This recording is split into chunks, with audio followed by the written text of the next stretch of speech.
Welcome to VVD news TV. ప్రజల కోసం ప్రశ్నించే గొంతుని. ముందుగా ఈ రోజు వార్తల్లోని ముఖ్య అంశాలు. పీజీఆర్ఎస్ అర్జీల పరిష్కారంలో నాణ్యతకు ప్రాధాన్యం ఇవ్వాలి, కలెక్టర్ రాజకుమారి. శ్మశాన భూమి అక్రమాలపై కలెక్టర్కు గ్రామస్తుల ఫిర్యాదు. నంద్యాల రావుస్ కళాశాల అక్రమాలపై చర్యలు తీసుకోవాలి, ఏఐవైఎఫ్ నేతలు డిమాండ్. హైదరాబాద్ కాప్రా చౌరస్తాలో సిలిండర్ పేలుడు, వ్యక్తికి తీవ్ర గాయాలు.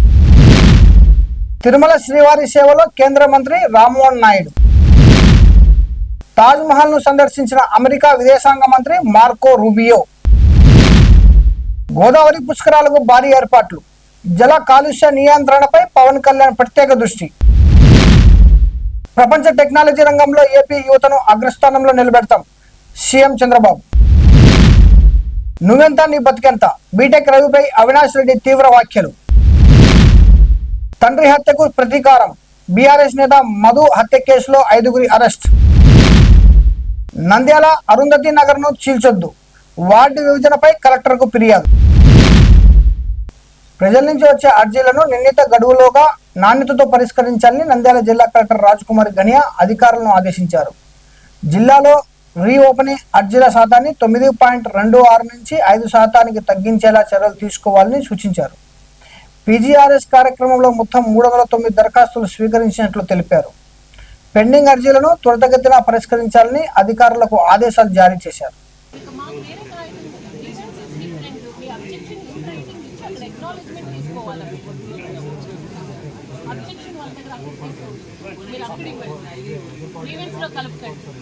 ఈ సర్వే వరకు కూడా మా ఆయన పేరు మేము కొనుగోలు చేసిన ఆయన పేరు సంవత్సరం నుంచి వెళ్ళలేదు సార్.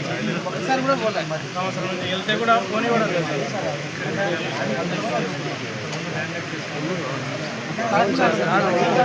ఆయన పలకడం లేదు సార్, పలకడం లేదు సార్.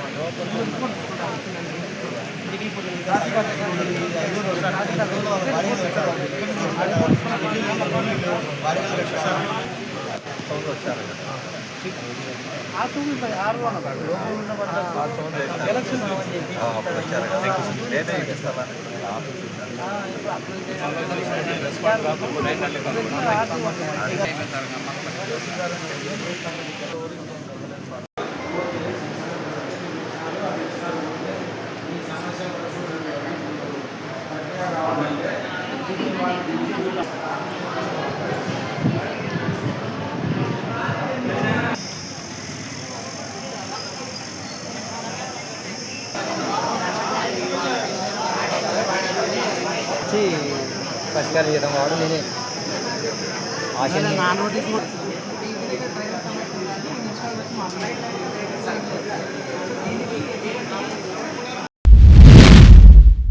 నంద్యాల జిల్లా గడివేముల మండలం కొరటమద్ది గ్రామంలో శ్మశాన భూమి అక్రమాలపై ఎస్సీ, మాల, మాదిగ, బోయ కులాల ప్రజలు జిల్లా అధికారులకు ఫిర్యాదు చేశారు. పలుమార్లు వినతులు ఇచ్చినా సమస్య పరిష్కారం కాలేదని గ్రామస్తులు ఆవేదన వ్యక్తం చేశారు. అధికారులు నామమాత్రపు కొలతలు వేసి వెళ్లిపోతున్నారని ఆరోపించారు. ఆక్రమిత భూమిని పూర్తిగా స్వాధీనం చేసి న్యాయం చేయాలని ఎంఆర్ఓ పోలీసులకు విజ్ఞప్తి చేశారు.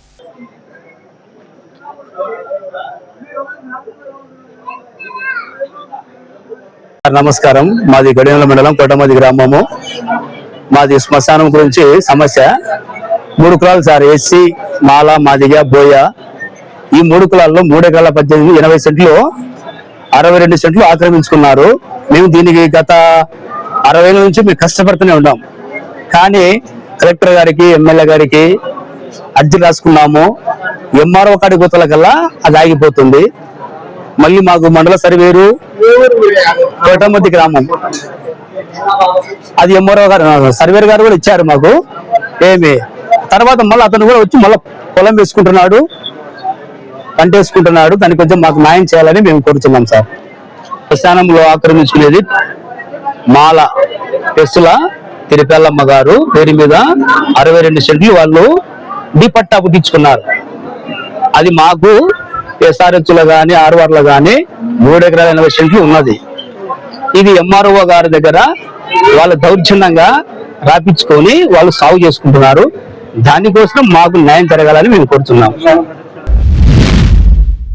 నంద్యాలలోని రావుస్ జూనియర్ కళాశాల అక్రమాలపై కఠిన చర్యలు తీసుకోవాలని ఏఐఎస్ఎఫ్ నేత ఎర్రిస్వామి డిమాండ్ చేశారు. జాయింట్ కలెక్టర్ ధనంజయ్ని కలిసి ఫిర్యాదు అందజేశారు. వసతులు లేకుండానే భారీ ఫీజులు వసూలు చేస్తున్నారని ఆరోపించారు. అన్నీ తెలిసినా ఇంటర్మీడియట్ అధికారులు చర్యలు తీసుకోవడం లేదని మండిపడ్డారు.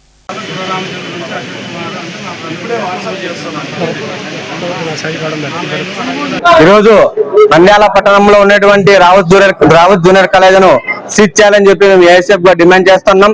ఈరోజు నంద్యాల పట్టణంలో దాదాపు 4 బ్రాంచ్లు ఉన్నటువంటి రావుస్ కళాశాల ఒక చోట, అనుమతులు ఒక చోట. అసలు ఈ నంద్యాల టౌన్ లో రావుస్ కళాశాలకు అనుమతులు ఉన్నాయని చెప్పి మేము ఈరోజు ఏఐఎస్ఎఫ్ గా ప్రశ్నిస్తున్నాం. ఈరోజు జేఈ, నీట్, ఎంసెట్ పేర్లతో లక్షలు ఫీజులు వసూలు చేస్తూ విద్యార్థుల నుంచి రక్తం పిలుస్తున్నారు. ఈ రోజు రావుస్ కళాశాల చుట్టూ మన శ్రీనివాస్ నగర్ ఉన్న బ్రాంచ్ లో చుట్టూ బేకరీస్ గానీ, షాపింగ్ కాంప్లెక్స్ గానీ ఇవన్నీ ఉన్నాయి. ఇంత జరుగుతున్నా గానీ జిల్లా ఇంటర్మీడియట్ విద్యాశాఖ అధికారులు ఆ కాలేజ్ పైన ఎందుకు చర్యలు తీసుకోబోతున్నారు? అంతేకాకుండా 4 బ్రాంచ్లు ఉన్నాయి. ఈ 4 బ్రాంచ్లకు పర్మిషన్ ఎక్కడ ఉన్నాయని చెప్పి మీరు ఏఎస్ఎఫ్ గా డిమాండ్ చేస్తున్నాం. కావున తక్షణమే రావుస్ కళాశాల పైన చర్యలు తీసుకోవాలని చెప్పి ఏఎస్ఎఫ్ గా డిమాండ్ చేస్తా ఉన్నాం.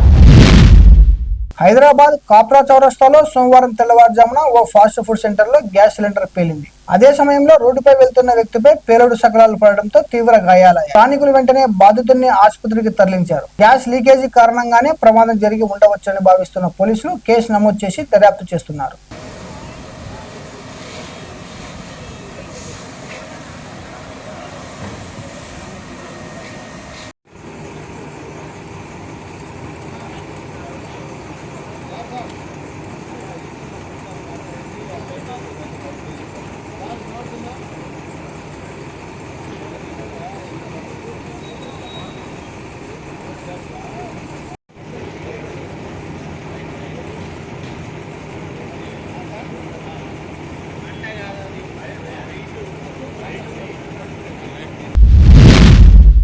కేంద్ర మంత్రి రామ్మోహన్ నాయుడు తిరుమల శ్రీవారిని దర్శించుకుని ప్రత్యేక పూజల్లో పాల్గొన్నారు. ఆలయ అధికారులు ఆయనకు స్వాగతం పలికి తీర్థ ప్రసాదాలు అందజేశారు. దేశ ప్రజలు సుఖశాంతులతో ఉండాలని స్వామివారిని ప్రార్థించినట్లు తెలిపారు.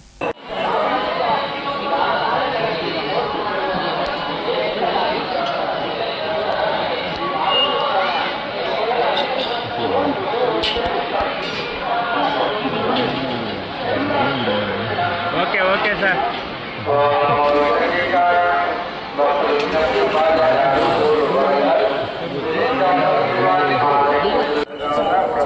బాబు రైట్ తీసుకో.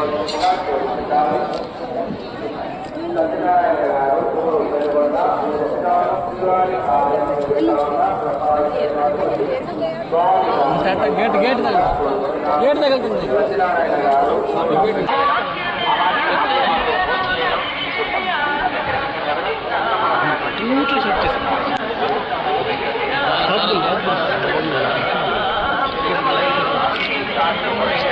ఏదా వాళ్ళు అన్నా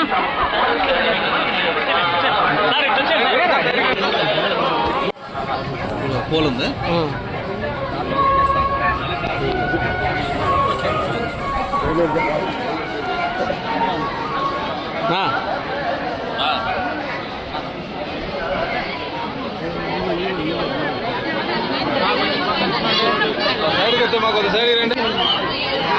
थोड़ा साइड दो प्लीज.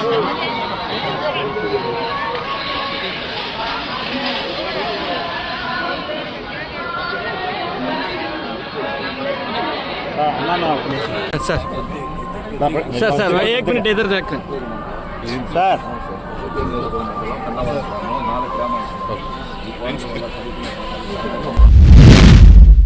అమెరికా విదేశాంగ మంత్రి మార్కో రూబియో తన భార్య జినెట్ రూబియోతో కలిసి ఆగ్రాలోని తాజ్ మహల్ ను సందర్శించారు.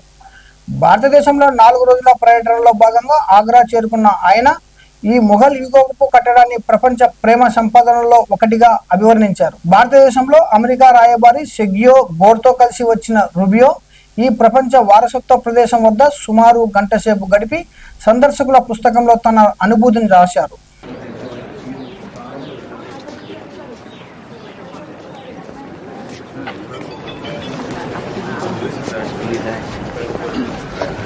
And all the fountains you see, they're all in line. Taj is one of the finest example of symmetry in the world. It is one of the salient features of the Taj. You stand in the center and look on both sides.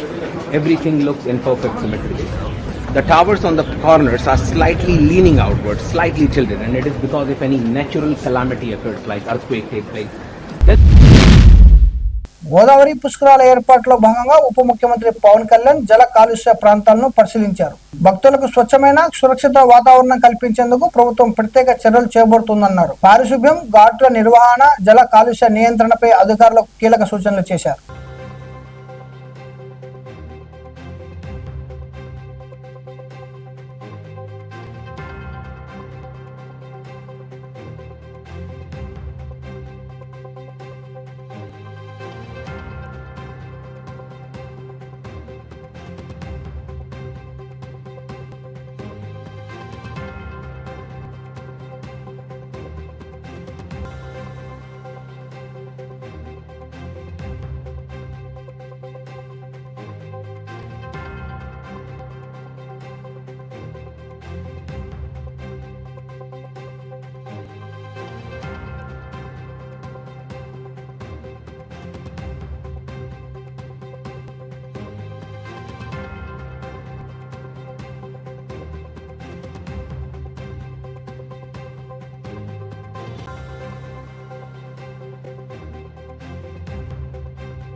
యువతను ప్రపంచ స్థాయి పోటీకి సిద్ధం చేయడమే తమ ప్రభుత్వ లక్ష్యమని CM Chandrababu అన్నారు. టీనేజర్లు కొత్త తరం యువతతో ఉన్న సృజనాత్మక ఆలోచనలకు పదును పెట్టి ఆధునిక సాంకేతిక పరిజ్ఞానంతో వారిని తీర్చిదిద్దుతామని తెలిపారు. ప్రపంచ టెక్నాలజీ రంగంలో ఏపీ యువత ప్రత్యేక గుర్తింపు సాధించేలా చర్యలు తీసుకుంటామని పేర్కొన్నారు. టీనేజర్స్, రెండోది జెన్ ఆల్ఫా, మూడోది జెన్ జీ. ఈ ముగ్గురికి కూడా ఆలోచనలు డిఫరెంట్గా ఉంటాయి. జనరేషన్కు యాస్పిరేషన్లు మారుతూ ఉంటాయి. ఇప్పుడు చిన్నప్పుడే సెల్ ఫోన్తో అలవాటు అయిపోయింది కాబట్టి ఎవరైతే టీనేజర్స్ ఉన్నారో అప్పుడే ప్రారంభమవుతున్నారో వాళ్ళు కూడా ఇన్నోవేషన్ స్టార్ట్ చేయ పరిస్థితికి వచ్చేసారు. ఇంకొక పక్కన మీరు చూస్తే జెన్ ఆల్ఫా చూస్తే వాళ్ళలో కూడా ఇమాజినేషన్లో ఎక్కడికక్కడ ఊహించుకుంటా ఉంటాం. జెన్జీ వాళ్ళు కూడా that is the best age according to మీ.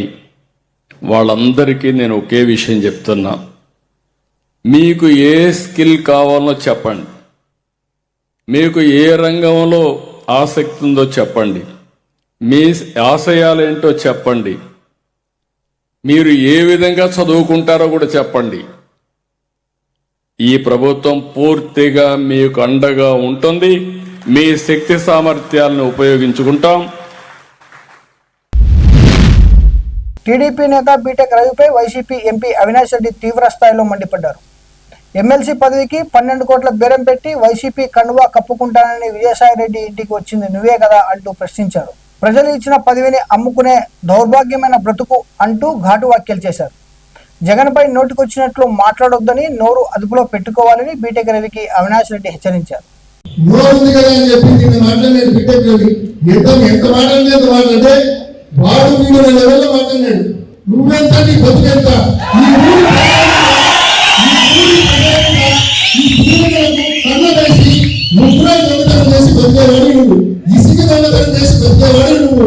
నువ్వు జగన్మోహన్ రెడ్డి గారి గురించి నోటికి వచ్చేట్టు మాట్లాడేవాడుగా నోరు జాగ్రత్తగా పెట్టుకో.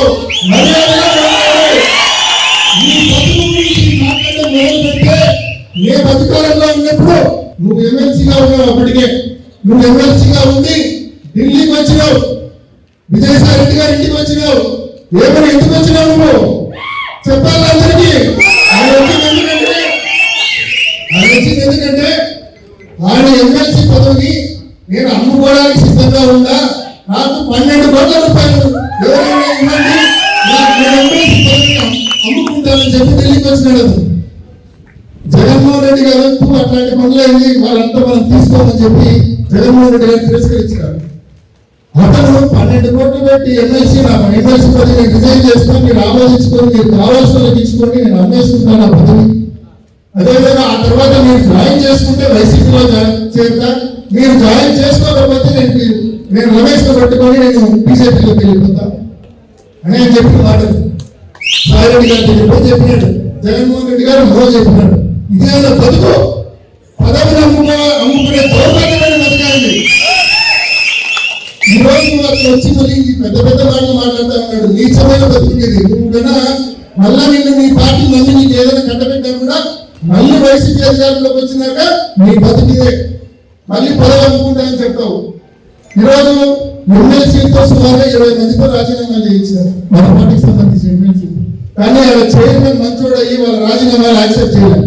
వీళ్ళందరూ కూడా 5 కోట్లు 7 కోట్లు పెట్టి పదవులు కొనుక్కున్నారు. 20 మందితో రాజీనామాలు చేయించినారు. మండలి చైర్మన్ అక్కడ రాజీనామాలు ఆమోదించడం లేదు కాబట్టి వీళ్ళందరికీ. సూర్యాపేటలో సంచలనం సృష్టించిన బీఆర్ఎస్ నేత చింతలపాటి మధు హత్య కేసును పోలీసులు ఛేదించారు. ఈ కేసులో మిద్య జీవన్, చింతా సైదులు, వేదూరి ప్రసాద్, మిద్య ఆనంద్, కక్కిరేని భరత్ చంద్రులను అరెస్ట్ చేశారు. 2007లో కాంగ్రెస్ నేత మిద్య రవీందర్ హత్యకు ప్రతీకారంగానే ఈ హత్య జరిగినట్టు జిల్లా ఎస్పీ నరసింహ వెల్లడించారు. తండ్రి హత్యకు ప్రతీకారంగా రవీందర్ కుమారుడు మిద్య జీవన్ ఈ హత్యకు ప్లాన్ చేసినట్లు తెలిపారు.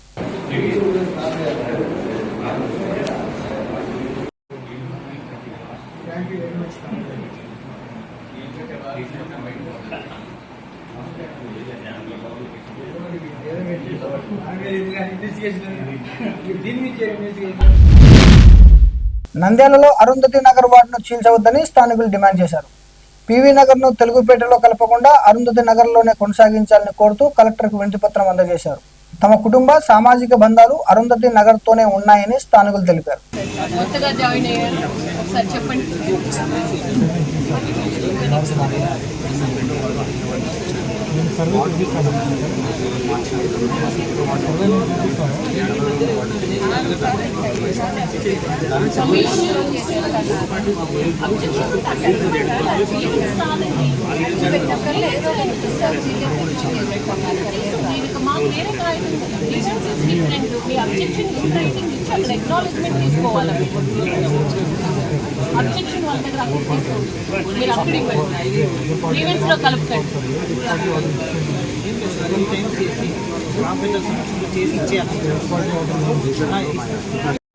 ఇప్పుడు వచ్చినా సార్ భయ్